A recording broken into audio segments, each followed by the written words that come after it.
Nama Rocks the Cybex pertama kali disebutkan oleh Sengoku pada manga One Piece chapter 957. Di chapter tersebut, Sengoku mengatakan Rocks the Cybex adalah pimpinan dari kelompok bajak laut Rocks yang di dalamnya berisi bajak laut monster seperti Shirohige, Shiki, Big Mom, hingga Kaido.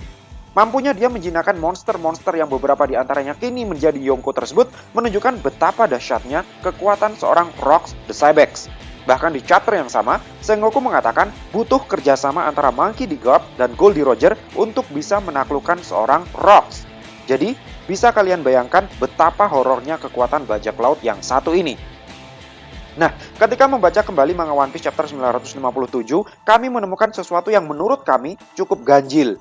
Pertempuran antara kelompok bajak laut Rocks versus kelompok Roger dan Garp dalam God Valley Incident berakhir dengan menghilangnya pulau God Valley yang menjadi battleground mereka. Sengoku bilang dia tidak bisa menjelaskan dengan pasti bagaimana proses menyublimnya pulau tersebut dari dunia. Sehingga beberapa spekulasi pun bermunculan terkait masalah ini. Di mana yang paling populer adalah Rocks the Cybex menggunakan kekuatan buah iblisnya untuk menghilangkan pulau God Valley tersebut. Tapi kami tidak sependapat. Menurut kami, menghilangnya pulau God Valley bukanlah akibat dari tindakannya Rocks the Cybex, melainkan ulahnya Shirohige. Berdasarkan informasi-informasi penting tentang Yonko yang terdapat di dalam novel Ace, dikatakan bahwa jika tidak sedang sakit, Shirohige tidak akan segan untuk menenggelamkan sebuah pulau hingga lenyap tak tersisa jika ada yang berani membuatnya murka. Informasi ini kami rasa tidak muncul begitu saja hanya untuk membuat para fans One Piece di seluruh dunia heboh, tapi ada pesan tersembunyi di dalamnya. Dan pesan tersembunyi yang berhasil kami tangkap adalah, di masa lalu, di masa sebelum Shirohige sakit, dia pernah menenggelamkan sebuah pulau hingga lenyap tak tersisa karena ada yang telah membuatnya murka. Di mana pulau yang dia tenggelamkan tersebut tidak lain dan tidak bukan, kami duga adalah God Valley. Ada sebuah kejadian yang telah membuat Shirohige murka dalam insiden yang terjadi 38 tahun yang lalu tersebut, yang membuatnya memutuskan untuk menenggelamkan seluruh God Valley. Shirohige adalah sosok bapak yang sangat sayang dengan keluarganya, dengan keluarga bajak lautnya. Shirohige sempat terlihat murka kepada Roger sampai membuat lautan di sekeliling pulau tempatnya berlabuh jungkir balik seperti mau kiamat ketika Roger ingin menikung Oden dari kelompoknya. Kejadian ini terjadi pada manga One Piece chapter 966. Nah, sekali lagi, kejadian pada manga One Piece chapter 966 ini telah mempertegas kalau Shirohige benar-benar bisa melenyapkan sebuah pulau dengan kekuatan buah iblis Gura-Gura no Mi miliknya. Jadi kami pikir alasan kenapa Shirohige sampai murka dan menenggelamkan pulau God Valley tentulah berhubungan dengan keluarga bajak lautnya. Ada sesuatu yang mengerikan yang dilakukan oleh seseorang, entah itu Roger, Garp, atau mungkin malah Rocks the Cybex terhadap keluarga bajak laut Shirohige. Dan tuduhan kami ini bukan tanpa dasar. Pada manga One Piece chapter 957, Sengoku bilang ambisi Rocks the Cybex yang ingin menjadi King of the World membuatnya terlibat dalam banyak hal mengerikan yang Sengoku istilahkan dengan istilah tabu subject. Apa itu tabu subject? Hal-hal yang bersifat tabu lah pastinya. Tapi apa contohnya? Kami tidak bisa memastikannya, tapi karena Sengoku sampai memakai istilah khusus untuk menyebut tindakan-tindakan kriminal yang dilakukan oleh Rocks the Cybex dengan istilah tabu subjects, pastinya yang dilakukan oleh Rocks the Cybex tidak hanya sebatas black collar crime, tapi juga white collar crime. Contohnya, seperti apa yang Caesar Clown kerjakan di Punk Hazard, gigantifikasi, biochemical weapon, dan penelitian-penelitian laboratorium lain yang menggunakan manusia sebagai objek uji cobanya. Di mana salah satu masterpiece dari tabu subjeknya Rocks the Cybex ini adalah Kaido dan Teach. Bagaimana bisa dua manusia barbar ini menjadi masterpiece dari tabu subjeknya Rocks the Cybex? Sabar-sabar, akan kita jelaskan. Salah satu isu yang paling populer terkait dengan sosok Kaido adalah si makhluk terkuat di dunia ini memiliki tubuh yang immortal, tubuh yang abadi, tidak bisa mati. Rasanya tidak mungkin seorang Kaido bisa memiliki keabnormalan tubuh seperti itu jika tidak ada orang lain yang sengaja mengotak-atik tubuhnya melalui sebuah proses laboratorisasi.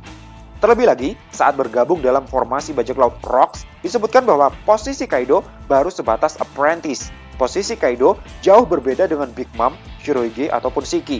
Kaido hanyalah seorang murid. Dia itu muridnya Rocks the Cybex. Posisi Kaido di dalam kelompok bajak laut Rocks sama persis dengan posisi Shanks dan Buggy di dalam kelompok bajak laut Roger. Jadi, dia bukan siapa-siapa di masa 38 tahun yang lalu. Tapi, sebuah tabu subjek yang dilakukan oleh Rox the Cybex terhadap tubuhnya di masa itu telah menjadikannya sebagai makhluk terkuat di bumi saat ini. Tubuh Kaido yang konon katanya abadi itu adalah hasil pemberiannya Rox the Cybex. Hal yang serupa juga Kapten Rox lakukan terhadap tubuh Marshall the Teach. Sejak kecil, Teach tidak pernah tidur. Setelah besar, Teach mampu menguasai dua buah iblis yang berbeda sekaligus. Marco the Phoenix bilang, Teach memiliki struktur tubuh yang atipikal, sehingga memungkinkannya untuk menguasai lebih dari satu kekuatan buah iblis. Lambang bendera bajak laut Teach berbentuk 3 tengkorak. Ini kemudian memunculkan spekulasi kalau Teach memiliki 3 kepribadian, yang mana pendapat ini diperkuat dengan perkataan Luffy dan Zoro saat pertama kali bertemu dengan Teach di Mockton, tepatnya pada Manga One Piece chapter 225, di mana di chapter tersebut, Luffy dan Zoro sepakat bilang kalau Teach bukanlah dia, melainkan mereka. Yang jadi masalah sekarang, jika Teach beneran bukan satu orang, tapi lebih dari satu orang, lalu bagaimana hal itu bisa terjadi? Inilah yang kemudian menggiring otak liar kami untuk menyangkut pautkan keatipikalan bodinya Teach dengan tabu subjeknya Rox the Cybex. Usia Teach saat ini adalah 40 tahun. Itu artinya ketika tragedi God Valley terjadi, Teach sudah berusia 2 tahun. Ada banyak hal yang bisa dilakukan oleh Rox the Cybex terhadap anaknya yang masih berusia 2 tahun. Sampai sejauh ini, kelakuan-kelakuan menyimpang yang dipertunjukkan oleh Teach terlihat seperti sedang napak tilas sejarahnya Kapten Rox. Teach menjadikan Beehive Island, yang dulu menjadi lokasi terbentuknya kelompok bajak laut Rox sebagai base camp-nya. Teach berambisi menjadi King of the World, seperti ambisinya Rox the Cybex. Dan nama kapal utama Teach diberi nama Saber of Cybex, yang jelas sekali namanya sama dengan nama belakang Kapten Rox. Jadi kami pikir marga asli Teach bukanlah Marshall, melainkan Rox. Nama asli Teach adalah Rox the Teach. Mungkin Teach mengadopsi nama ibunya yang bermarga Marshall untuk menutupi hubungan darahnya dengan Kapten Rox, sama seperti yang dilakukan oleh Ace untuk menutupi hubungan darahnya dengan Goldie Roger.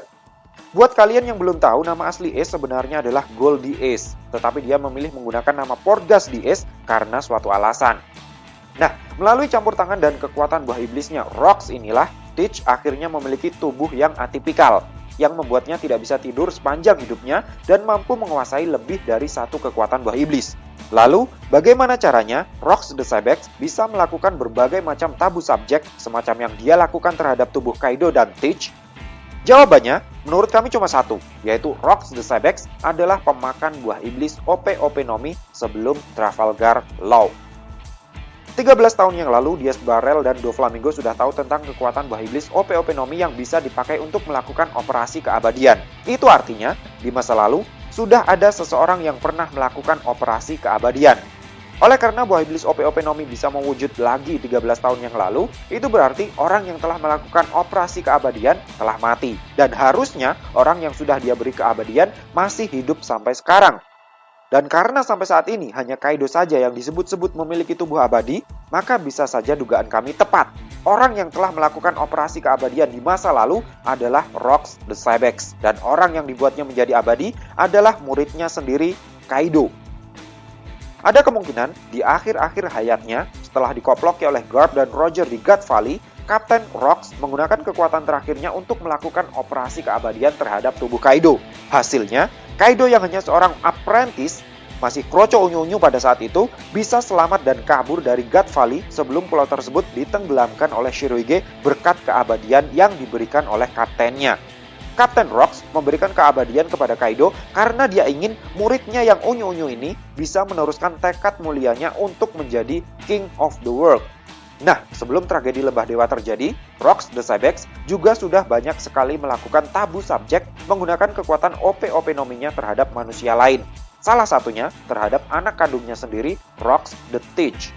Rox melakukan eksperimen terhadap tubuh Teach untuk menciptakan manusia yang bisa menguasai lebih dari satu kekuatan buah iblis. Dan hasilnya, bingo! Jadilah Teach seperti yang sekarang ini, penguasa kekuatan Yami Yami Nomi sekaligus Gura Gura Nomi. Nah, mungkin kalian bertanya, jika Teach adalah anak Rox the Cybex, kenapa dia tidak mengincar kekuatan buah iblis yang sama dengan yang dulu dimiliki oleh bapaknya? Jawabannya adalah, jika jika Teach memakan OP-OP Nomi, maka dia tidak akan bisa mendapatkan keabadian melalui operasi Ageless Surgery. Pengguna OP-OP Nomi tidak bisa melakukan operasi keabadian terhadap dirinya sendiri. Makanya, Teach tidak mengincar OP-OP Nomi secara langsung untuk dirinya sendiri. Yang Teach incar adalah pengguna OP-OP Nomi saat ini. Karena Teach ingin orang tersebut, yaitu Trafalgar Law, agar melakukan operasi keabadian terhadap tubuhnya. Dan salah satu cara agar rencananya tidak gatot seperti rencananya Doflamingo adalah dengan merekrut Laffy. Seperti yang kita semua tahu, Laffy memiliki kemampuan hipnotis setingkat Romy Raphael. Kemampuan hipnotisnya Laffy inilah yang menjadi pembeda rencana Teach dengan Doflamingo. So, piye menurutmu Cah? Terima kasih sudah mampir ke channel kami. Jangan lupa like, share, dan subscribe jika menurut kalian video-video kami cukup menarik untuk ditonton. Sampai ketemu lagi dalam video kami yang berikutnya. And matur nuwun.